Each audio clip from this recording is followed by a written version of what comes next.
Welcome to Nourishing the Mother, an inspired conversation space between Bridget Wood and Julie Tenner on the journey of motherhood through the common thread of parenting, relationship, and sexuality as a path to consciousness. We keep our conversations honest, our experiences real, and our philosophies exploratory.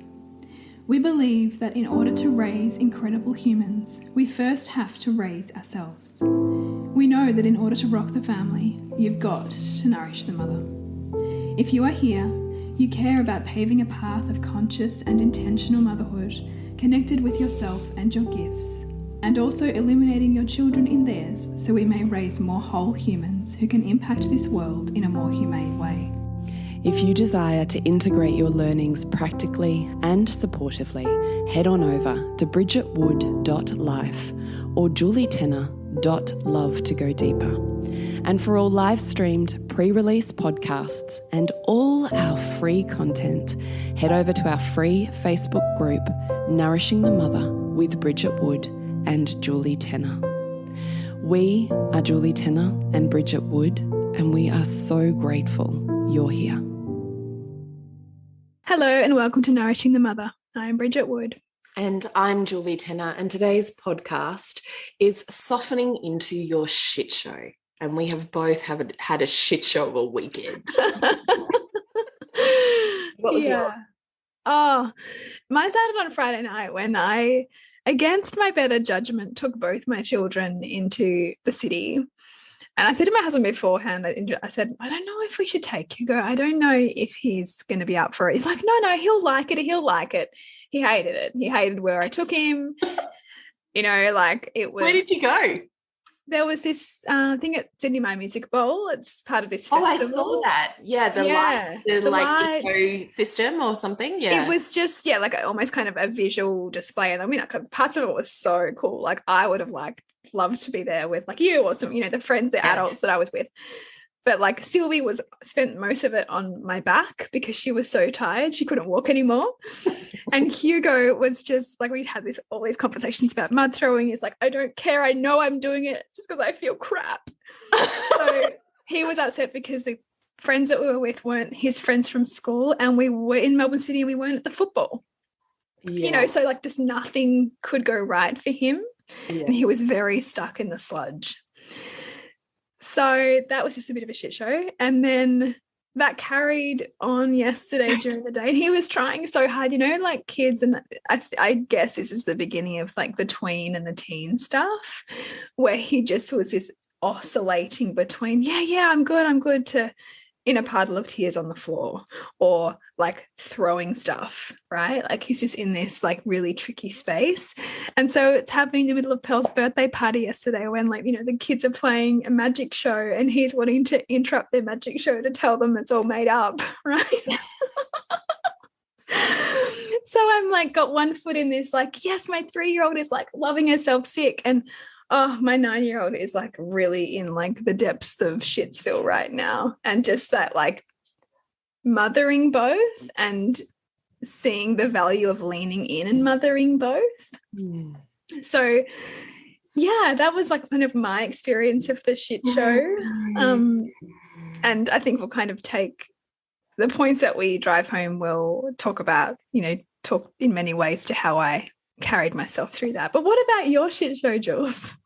Oh, look, my weekends are actually hell. Like they're 1,000 times worse than my weekdays. So even though our weekdays are full on, our weekends are freaking manic. So I kind of dread my weekends most weekends. They're not. Which is so funny, right? Because most people are like, weekend. God, no. You ask any mother that's in my zone with kids doing all the fucking shit and working and they're all like, oh God, weekends.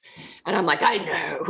Yeah, and I mean, particularly like if you're a newer listener, like you've got kids. You think and look, there's no way I could possibly tell you because I 100% can put myself in your camp and be like, I was so sure it could not get more consuming than having a baby who was continuously on you like Velcro and needed everything from you all the time. And I was 100% sure it could not get more intense than that. And then I had a couple of kids and I was attachment parenting and doing all of the things. And I was 100% sure it couldn't get any more intense than that. And then I just had preschoolers who had no care. And so I was 100% sure it couldn't get any more intense than that. And I hate to be that fucking asshole that's like, oh, love, you've got no idea. But oh, love, you have no idea. Wait till you have teenagers. Oh my God. Hormones and jobs. It just changes form. Yeah. So do I have more downtime by virtue of the fact that I have kids who can get themselves water and understand the world a bit better, and, you know, I'm not scared about them running out on the road and they don't need my breasts? Yeah, totally. And 100% that makes life easier because I have my own body. Yeah. But it is so intense in so many other ways. And particularly if you have a top value in parenting, I smile sweetly now to the mums who are like, you know, I'm just not ready for, you know, sport and to give up my weekends. And I'm like, sure. But what happens is it creeps up on you. I didn't start out going, I'm going to be the mum who's like so like taxi mum everywhere. I just went, I want my child to have the fullest life with as many opportunities to delve into their top values as they can have. And so you just end up doing more. Yeah. Oh, you're so creative. Let's put you in the art class where you can be led by a teacher who really lets you immerse in that. Oh, I noticed that you have this, you know, spatial awareness thing. Let's put you in the whatever class that helps you do that. Oh, you want to go do footy? Yeah, of course you do. Let's let you do that. Oh, you want to go do karate? Yeah, of course, let's let you do that. And it creeps up on you because you just want them to expand until your life is so fucking full. And you might have all of it. Oh, that's never going to be me. Righto. Talk to me in 3 or 5 years. Yeah. It's just the intensity and the pace is really full on. So our weekends are not weekends. They're like manic. That's why we date, Nick and I date during the week, because it's actually more stable than our weekends. Yeah. Which are totally unpredictable and full on. So anyway, today was just a nightmare. My son Heath, who's 16, has just having what I'm calling a dig deep year. He's having to dig really fucking deep this year within himself and to mine the fucking gold out of he's digging.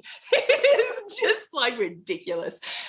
So, you know, I think we all have dig deep years, and I have been having this, you know, illumination or rumination within myself is there's dig deep years and there's, you know, harvesting years and there's just staying where you are years, and the dig deep years are fucking brutal. So Heath is having a dig deep year, which when your child is going through a dig deep year, it's really hard to be with because you have this child that you just so want to be everything that keeps them happy and alive and new to this world. And watching your own child disintegrate their identity and the dreams that they've had since they were this star-eyed 4-year-old crush before them as they realize the world is like, it's fucking brutal. Yeah. God, I can imagine. Really, it's brutal. Yeah, because of the entanglement between as mothers and children, part of their crushing of their identity is naturally going to have some collateral like impact on you because you've been such a participant in the creation of that identity. Right. Exactly. Totally.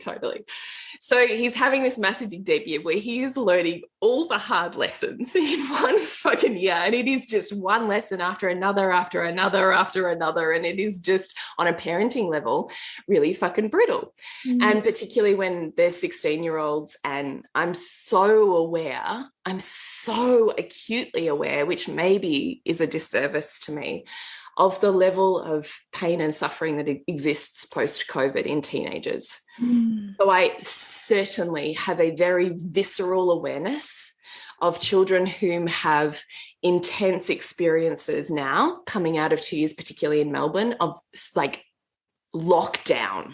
Yeah. And so suicidal tendencies, making choices that are just in the moment and yet have lifelong consequences, pregnancies, drugs, risk-taking, like all the and fucking you're shit. seeing this. All of it. I see all of it. Yeah. Because not only am I, you know, coaching people who are in it, but I'm also friends with women whose children are experiencing it. Mm.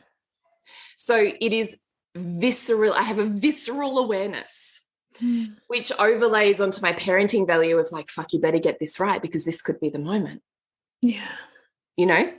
And I had a child last year who super struggled with anxiety, and it was at an absolute peak, and we had to change her world, and she dipped into depression for a while. So I have this lens, which doesn't always do me service, I don't think. Anyway, so Heath had another dig deep lesson this week, and I knew something was up with him. And this is the beauty of being home after school. I love picking them up from school and having the touch point and the where you going, where you at, and just being around.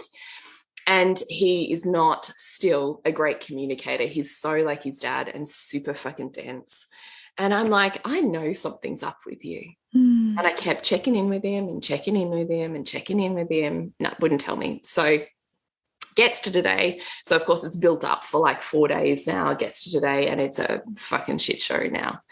So now I'm like picking the pieces up at the same time as he's disintegrating. And because he's a 16-year-old boy, he's in this phase of like, you know, stonewalls and gets super fucking dense and then wants to fight you and then wants to be in tears and then wants to pretend there isn't tears. And like, it is just like, it is so messy. So when Heath goes into a hole, it is on a parenting level fucking intense. Like, I know I'm in for a day. Yeah. It's a whole day for me. Yeah. Because I have to do this dance with him. Hold my energy bubble, keep it clean, because that's what's most important. Dip into him, dip out, dip into him, dip out, dip into him. Like, it is an all-day dance before we get him back out of it. So... Which is so hard, especially because you'll also be meeting your own triggers in that. So like there's all the work. And it's not just me, it's Nick. Nick gets fucking triggered as fuck with him. And because he's such a mirror. And Nick was like, I could hear him, and Nick's like, I've had to walk away many times. I'm like, okay, let me take over. So we have a stag team. So we're having a day like that with Heath, and he's learning big lessons, and, you know, we're talking about him. And I finally think I'm getting somewhere in the end, because he doesn't want to admit that he has anxiety. And yet I know he has anxiety. And his panacea to anxiety is, well, I'll just screen over it. Yeah. Yeah. Easy one. So, right? So you're pulling the plug. So it was just a really, well, I don't want to pull the plug either, because it's such a tricky, like, how do I maintain relationship and honor his values? And anyway, this is not the point of this podcast. It's not, but and another time. But I can totally see that there's a part of you that naturally goes, well, I want to take that mask off, so I'll pull the plug, but ultimately then that's going to put another wall up. Right. Well. Right. And at the end of the day, I have to have an eye on the prize of what is my end goal here. Yeah. My end goal is to maintain relationship with my child and develop a wholesome human who can navigate themselves. So having domination over his life choices doesn't align with that for me. No. So the harder path actually is in how to be with him in this space and empower him to make his life choices and me to step back from that and trust him. It's harder. Yeah. Let me tell you, it's really fucking hard when you're hitting BCE. And even though I know it actually means nothing about your whole life, there's still part of you that, like, it means something about your whole life. Yeah. When you're in it, it does, right? Like when you're living it. So, you know, we're having one of those days with Heath. So it's been fucking brutal morning. I also had my niece and nephew over for a sleepover. So, and they wanted to make poffergies, which are a pain in the ass. And I said yes. And then they fucked it up. And then, anyway, so I had that. I had a sleepover with the fuck up I didn't want to have to deal with. Now I'm cleaning up and sorting out. Now I'm making, you know, crepes for everybody because the poffergies didn't fucking work. Then Heath's having his situation, which now is dragging out into what would normally be our family time. And Jade's a little bit sick and she's tired and nobody wants to do their chores because they're tired. And now we're talking about family contributions contributions. And then Gwen's losing her fucking shit because she's 4, and that's what you do every 5 fucking seconds when you're there. If your world is not exactly as you wanted, it's why is my world not as I exactly wanted to be? And then I've got Lola, who really is just a walking shit show most of the time. So it's just like ridiculous. And my day just doesn't, I keep going, okay, I'm just going to go. Okay, change of plans. We've got Heath. I've got him sorted. I actually ended up doing Buteyko breathing with Heath. So I gave him several options on regulating his body to work with his anxiety. I gave him 4 different breaths. And I said, which is the one you want to choose? And he chose Buteyko breathing, which I thought was so ironic because it was the breath that I learned from my dad sitting with my dad. Wow. I know, right? So I was even like, I gave him 4 options and that was the one he chose. So I was like, it's so weird. So then, to his credit, he sat with me and he did Buteyko breathing, which I tried to get into his value system by saying this is essentially the basis of all breath work and all meditation and, you know, Wim Hof breathing and, you know, Iceman stuff and all that thing, you know. So then he was like in on it. So I got him sorted and then he was going to go and do what he needed to do. So then I'm back, right, okay, let's go do the shopping. We'll get the kids sushi. Nick's like, I think you're getting hangry. And I get a little bit terrifying when I'm hungry and I haven't eaten. Go get some sushi like this. They fucked up my sushi order. So I only realised when I sat down at the table with the girls and Lola's like, and they gave us 2 dishes instead of I needed 3 dishes to be able to have separate plates for the 2 girls. So now I'm negotiating the shit show as Gwen's screaming in the restaurant and Lola's unhappy and they're tussling between the 2. And I'm like, for fuck's sake. So I'm negotiating that. Then Lola goes, but I didn't have my sushi. And I'm like, fuck. I'm going up to the sushi lane and it's like, she's filled with people. And I'm like, did you charge me the sushi that I didn't get? What is happening right now? Get the sushi, get them sorted. And Gwen's crying. I'm thinking, well, this didn't work. We'll go do something else. We'll go get coffee and a juice. There's no tables. That doesn't work. So now there's a shit show. We get back home. It's all right. We'll take the dogs for a walk. We'll go to the dog beach. Zeke's a fucking toddler nutcase today for some reason. And he runs up to this Rottweiler who bites him and lock jaws onto him. And he's yelping and I'm running and the owner can't unlock jaw this dog. And I'm like thinking, what? Like it was just like my nervous system fucking fried today. Just for dog lovers out there. In the end, his fluff saved him. So he has a super long coat. And this dog had a muzzle on and had locked onto his fluff. Thank God for that. Right. So it was pulling his hair out, actually didn't hit his skin. So he was saved by his fluff. So Zeke shall never have a short coat ever. The precautionary fluff. So we got back from this and I said to Nick, okay, all right, hang on a minute. We just need to get home. We're going to keep dinner easy. We've got to get Jade to work. I need a fucking wine. That's it. I don't even care that right now I'm resorting to wine. Give me the fucking wine. That's where I'm at. And Gwen's like, I want to pour you wine. I'm like, fucking fine. I got out of the glass. I will pour my wine. I know. So she's up there pouring my wine. And it's like this jug of a wine. I was like, thank you very much. That's exactly what I want. I'm not pouring that back into the bottle. And I said to Nick, okay, he needs to hit some shit. Can you just go take him to the golf, you know, driving range, whatever you call the thing where you just hit balls off of the thing, can you just go, please find a place, go hit some balls with him. I will put the girls on screen, we'll get them something easy, we'll drop Jade at work, I've got a podcast, let's just be done with this day. And he's like, I'm going to see you again. I'm like, I don't even know. So it has been a shit show of a day. My nervous system has been fucking fried. So let's talk about this. What do we want to do when we're here? How do we soften into our shit show? Because it would be very easy to be like, life's fucked, I'm fucked, fuck this. Yeah, it's all too hard. Yeah. Crawl into a cave, make everybody wrong, cry, scream, all of the above. Yeah.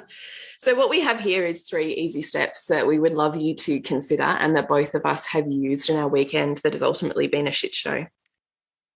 This podcast is brought to you by the offers we currently have on in our world. So over at bridgetwood.life, you can find out more about the Reimagining Motherhood membership.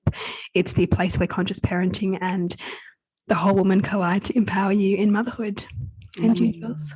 Over at julietenner.love is the online couples workshop experience. It's 12 dates that you join from the comfort of your bedroom or lounge room, cameras off, guided by me over a 12-month experience. So one date at the beginning of each month that inspires the support and the change that you can create in the rest of your month. So it's a set it and forget it healthcare system for your relationship. You can find out more at julietenner.love. Number 1 is, what is my fantasy? Yeah, so what is my fantasy? So this was a big one that I think is great for us to have on hand. And we can see this play out with our kids. So a perfect example was my fantasy that I was looking at with my son. Was, first of all, my fantasy was, my kids are going to love this. Everyone's going to get along. They're not going to be tired. Everyone's going to have a fun time at the party in Melbourne City. You know, they're going to appreciate me taking this time out for them, or they're going to center their sister for her party and not think about themselves. No, like not realistic, driven by a fantasy. And even thinking about fantasies in terms of our children, like my son's fantasy on that Friday night was him being there in this place with his good friends. And as soon as you wish something was different to the way it is, you're immediately making a comparison. So he was living this for me because he was angry and sullen, totally like blowing off these other friends who previously he's had a great time with, all because they weren't how he wanted it to be. It wasn't what he had decided was the best for him. So nothing else is good enough. And so in that projection onto his evening of how he thinks it should have been, nothing else could be good enough because he's running this fantasy. And there's so much pain in that because it takes you out of being able to make the best of where you are. And it puts you out of appreciation of the relationships that are already here for you. And it just makes you have a really fucking shit time. Like, pick your area of life. If we're in this one-sided view of it needs to be this way, or this shouldn't be happening, or I needed this to be, you know, XYZ for me to be okay, then that's exhausting, depressing, all of the above.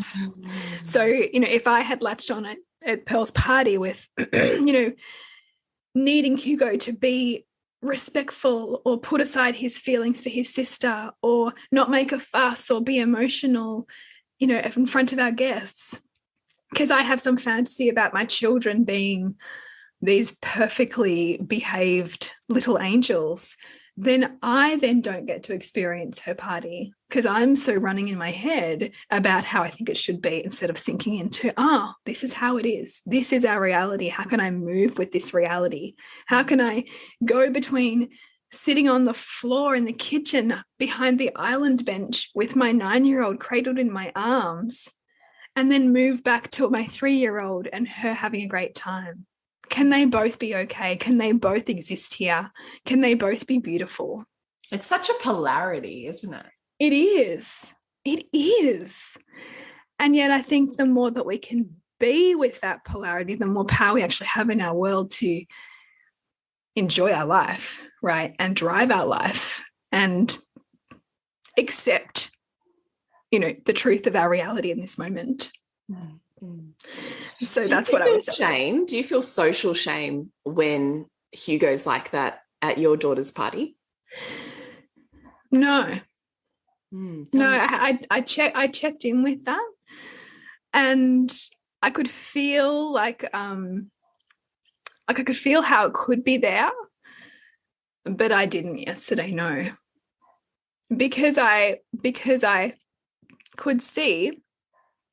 I don't know. I'm pretty like strong in my value of like recognizing that feelings are feelings and they need a place to go. And I'm willing to sit here with my kid like upset with his head in my lap and him not have to go and hide that, because I'm like changing our generational imprint, which means that gets to be at this party too. That feeling gets to be here as well. It's no better for my child to be joyful than it is for my child to be sad right now. No, I just love that so much. Yeah. But I mean, maybe when he was young, okay, maybe I could have struggled with that. Maybe when he was younger. I mean, I definitely have to work that edge as he gets older. And I remember like to center him and like remember, oh, you know, he's going through a developmental shift now, or oh, he's grappling with something, and not make it like my narrative, which might be he's being disrespectful, or, you know, insert social conditioning, insert unaware judgment, right? Like that still is in my brain, but it's like notice that and then decide what to do next. I love it so much. So what we're asking or inviting you into here is to soften into your shit show, is to get really clear on what is my fantasy. Just to look at it, just to be aware of it. Not because we're even asking you to do anything with it, but just be aware that your reality is falling short because of the expectation that the fantasy is built. So the expectation and the fantasy is the problem versus that there's anything that's a problem in this moment. Yeah. Yeah. Just look at it and then find the love right now. So see how this serves your values right now. See how this is beautiful or could be beautiful right now. Find the beauty. Look for it consciously right now. What is beautiful about my child right now? Can I love their skin? Can I love their hair?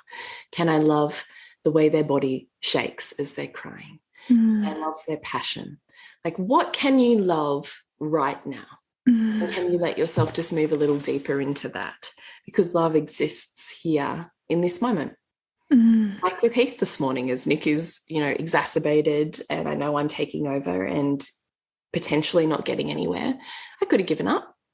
Yeah. I could have kept looking for the love and meeting from that point, meeting from love, meeting from love, meeting from love, until eventually he goes, okay, I'm ready to do Buteyko breathing for you. Well, he'll now have that skill for the rest of his life. Yeah. That's worth 1,000-fold in my world than had I come down with a sledgehammer on something. Yeah. Yeah. Which is when we come down with a sledgehammer, like that's our trigger. That's our like, well, this can't be here. Right. I will not tolerate this. Yeah. Which I get, right? Like I get it. And like I certainly hit those times sometimes, but it's like, okay, well, how can I work with this? If I'm like centering relationship is super important to me, then that can't exist as my MO. Totally. Step number 2, our invitation to you is to just let it go. And I say just, knowing that asking you to let go of attachment is not easy. No. It's actually the hardest thing you'll ever do. But practice just letting it go. It doesn't matter. We can be here. All that I'm grieving in this moment is my fantasy future, or the way that I perceived this thing would roll or be or exist. And my pain and my suffering is in letting go of that future. It's not in the moment. Yeah. That's such a good reminder. So say that again. So my pain and my suffering is in letting go of this future. Well, it's a type of grief, isn't it? Because instantaneously in that moment, we're grieving what might have been. Yeah. So letting it go is allowing yourself to grieve, to say goodbye to allow to leave and leave open a different future. Not the one that you had pre-planned and predestined, which to some extent is fate, not destiny. Yeah. So in letting it go, what you're practicing is the art of surrender. How can I find myself in any moment, not conditionally based on a set of circumstances that I required? Yeah. So letting it go is just finding you and connecting back to, it's okay for me to grieve what I had in my head. Like, it's okay for that fantasy to be there. It's okay for you to acknowledge it. It's okay for you to say, I'm a little sad and hurting that it's not that. All of that is okay. Yeah. In fact, it's necessary as a human. That is really, really normal. Yeah. But I think what often happens is we can do this and then we're angry that it's not that, and then we guilt ourselves into the fact that we wish it was. Yeah. Yeah, like almost that we feel guilty because we're still holding on to that. Yeah, like we never actually allow ourselves the process of forgiveness and grieving. Yeah. You can't let something go if you're still attached to it, which you are in either of those previous scenarios. So let yourself forgive yourself for having a fantasy and let yourself grieve its loss. Yeah. And let now be okay. Let it go. Surrender to it. You are vast, vaster than this moment. This human is vast, vaster than this moment. Love is vast, vaster than this moment. How do you trust that more than the finite spectrum that you had decided made it okay? Like that's what surrender is, right? As a spiritual practice. So number 2 is practice letting it go. And number 3 is choose you. Yeah. Choose you. And what does that look like? And is that a radical thing to do right now? And can you imprint that choice so that you can come back into yourself in the midst of the shit show, you know, when everything's swirling around you? You know, choosing you might be like the wine jug that Julie poured or that Gwen poured. It is tonight. Yeah. You can't be like, it might be just like tagging out with your partner and just saying like, I just need some time. Yeah. And let go of attachment to how you think that they need to deal with it all as well, so that you can regroup. Because you don't have anything if you don't have yourself. Yeah. Yeah, you cannot hold anyone if you can't hold yourself. No. So you, in actual fact, even though we're saying let go of the narcissistic tendencies to make it all about you, at the same time we're saying, please let this moment be about you. It's both, right? Here's the duality that exists in our world. Yeah.